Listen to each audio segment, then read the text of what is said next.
My name is Barry Makatansky, and I am employed as the Community Enterprise Director for Verde Valley Sanctuary. Healing for me feels like after walking 5 miles in really tight shoes, taking tight shoes off.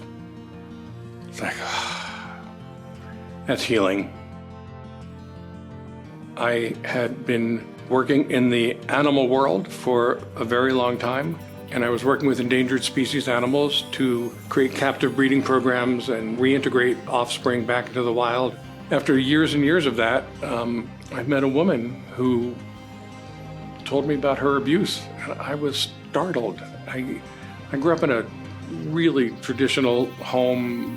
You know, I can honestly tell you I was never spanked.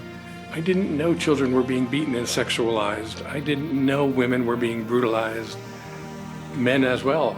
And I thought, I'm going to shift gears and help my own species.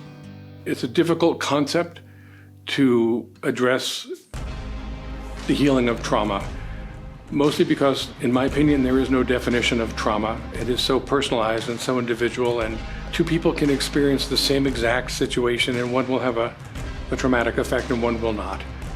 I have an offender in our county jail now who, with his brother, was in a car accident and their grandmother died in that car accident. She was driving when they were children. He became a drug addict.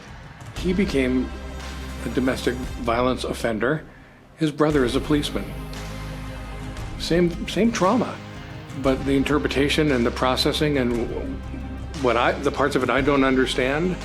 You know, this brain of ours that has the ability to hold on to memory in a way that can be so damaging, and it's so hard to get the hippocampus to release memory in a way that can be dealt with healthy. It's complicated. When somebody begins a healing journey, the first thing they're going to encounter are obstacles. And what we do is work with measurable and attainable concepts to break down the obstacles. You know, if we have somebody who is willing to begin having a conversation about their experience, and they become the survivor that then goes out and talks about that experience and how healing worked for them, that's how we can make a full circle experience out of trauma and healing.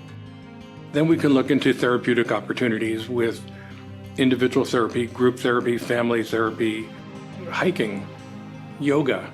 However you find your path to a therapeutic environment that works for you, I support that completely. I think that we can use animals for therapeutic purposes.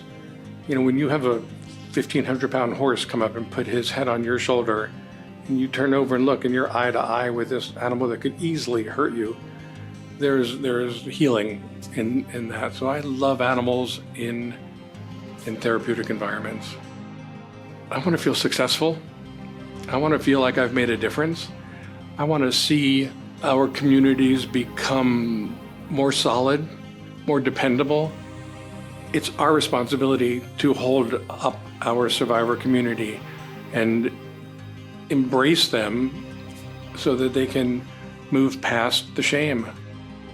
We need people who are willing to stand up.